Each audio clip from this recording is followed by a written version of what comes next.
प्राकृतिक खेती खुशहाल किसानी योजना के तहत हिमाचल प्रदेश के बिलासपुर जिला स्थित झंडुता में प्राकृतिक खेती पर क्षेत्रीय संगोष्ठी का आयोजन किया गया, जिसमें गुजरात के राज्यपाल आचार्य देवव्रत ने बतौर मुख्य अतिथि शिरकत की। पूर्व मुख्यमंत्री जयराम ठाकुर ने जहां कार्यक्रम की अध्यक्षता की, तो साथ ही प्रदेश की तकनीकी शिक्षा मंत्री राजेश धर्माणी ने संगोष्ठी में विशिष्ट अतिथि के रूप में शिरकत की। वहीं संगोष्ठी के दौरान पंजाब, हरियाणा, हिमाचल व उत्तराखंड सहित देश भर से प्राकृतिक खेती कर रहे हजारों किसानों ने संगोष्ठी में भाग लिया। कार्यक्रम स्थल पर प्राकृतिक खेती से उत्पादित वस्तुओं की प्रदर्शनियां भी लगाई गई, जिसका राज्यपाल ने निरीक्षण किया, जिसके बाद दीप प्रज्वलित कर संगोष्ठी का शुभारंभ किया गया। किसानों को संबोधित करते हुए गुजरात के राज्यपाल आचार्य देवव्रत ने जहां जहर मुक्त प्राकृतिक खेती के लाभ गिनाते हुए हिमाचल प्रदेश से प्राकृतिक खेती अभियान की शुरुआत करते हुए पूर्व भाजपा सरकार के कार्यकाल के दौरान मुख्यमंत्री रहे जयराम ठाकुर द्वारा 25 करोड़ के बजट का प्रावधान करने की बात कहते हुए प्रदेश से चले इस अभियान को देश भर के अन्य राज्यों में जारी रखने की बात कही। साथ ही राज्यपाल आचार्य देवव्रत ने मुख्यमंत्री सुखविंदर सिंह सुक्खू की नेतृत्व वाली वर्तमान कांग्रेस सरकार द्वारा भी इस अभियान के महत्व को देखते हुए इसे जारी रखने का आभार जताते हुए प्राकृतिक खेती अभियान को सफल बनाने के लिए हिमाचल प्रदेश का सत्ता पक्ष व विपक्ष का एकजुट होकर आगे आने व अपना पूर्ण सहयोग देने के लिए खुशी जताई।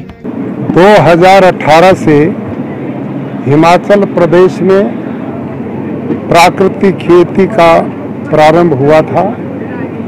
तत्कालीन सरकार में माननीय मुख्यमंत्री जयराम जी के द्वारा इस कार्यक्रम को शुरू किया और आज प्रदेश में सुक्खू जी की सरकार उस कार्यक्रम को उसी गति से आगे बढ़ा रही है।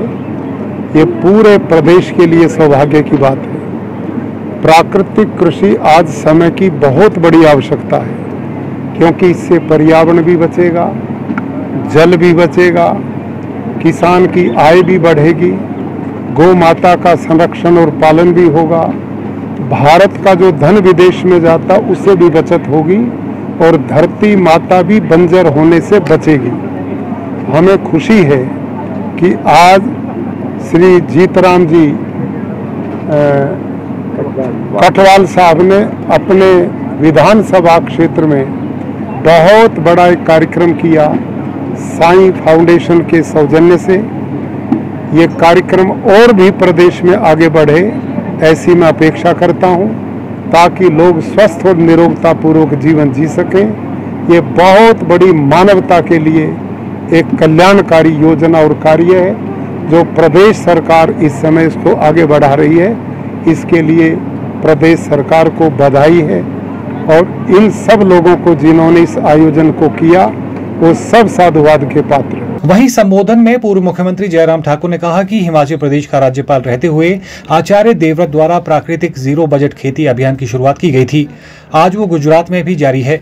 साथ ही उन्होंने कहा कि प्राकृतिक खेती अभियान को सफल बनाने के लिए आज वो गुजरात से 1200 किलोमीटर की दूरी तय कर झंडुता में आयोजित संगोष्ठी में पहुंचे हैं, जिससे पता चलता है कि लोगों के स्वास्थ्य के लिए अति महत्वपूर्ण प्राकृतिक खेती के महत्व को जन जन तक पहुंचाने के लिए आचार्य देवव्रत आज भी उसी उत्साह के साथ कार्य कर रहे हैं। सौभाग्य प्राप्त हुआ तो आपने छोटा सा आग्रह हमारे समक्ष किया कि जिस दिशा में हम जा रहे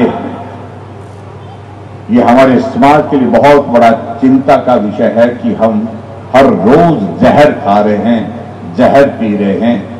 जिस तरह से यह रासायनिक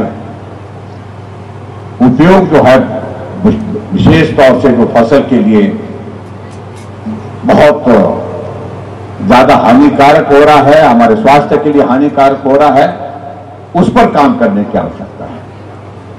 और जब आपने कहा कि इसके लिए मेरा आपसे आग्रह है कि आप भी थोड़ा इस सारे विषय को लेकर के प्रयत्न करिए, प्रयास करिए।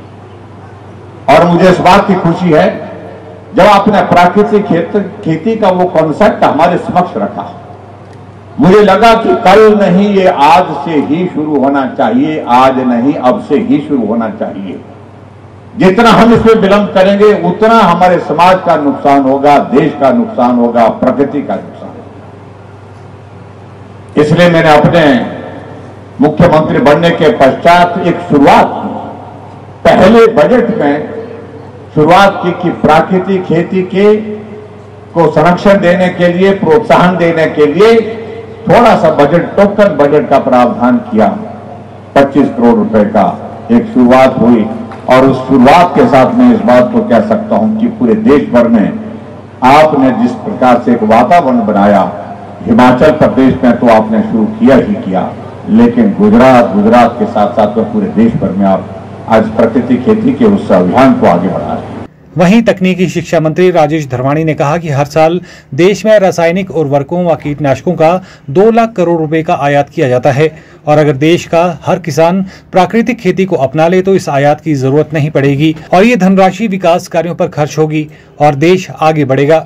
सुनिश्चित करने के लिए रासायनिक उर्वरकों का और रासायनिक जो ये कीटनाशक है उनका प्रयोग बढ़ गया और अब हमने 2 कदम आगे बढ़कर जो है जो खरपतवार को खत्म करने के लिए, क्योंकि हमारे समय तो नदाई गुड़ाई करके उसको खत्म करते थे और अब जो है वो भी शॉर्टकट बना के जो है वो स्प्रे करते हैं और उसका जो जितना भयंकर नुकसान उसकी वजह से होता है, मुझे नहीं लगता कि इससे कम नुकसान किसी चीज़ का होता होगा, ज़्यादा नुकसान किसी चीज़ का होता होगा। तो आज हमें इस बारे में भी सोचना है। अभी राज्यपाल महोदय अपनी बात कह रहे थे, हम जब रेस्ट हाउस में थे, लगभग 2 लाख करोड़ रुपए का हम जो है आयात करते हैं रासायनिक उर्वरकों का और रासायनिक कीटनाशकों का। तो 2 लाख करोड़ हमारे देश का बचेगा तो हम जो है उसको अपने इसमें जन कल्याण के लगाएंगे। ये बहुत बड़ा आंदोलन है जिसके साथ हम सबको जुड़ना है, आप सबको जुड़ना है। Bureau report, channel 9, Bilaspur.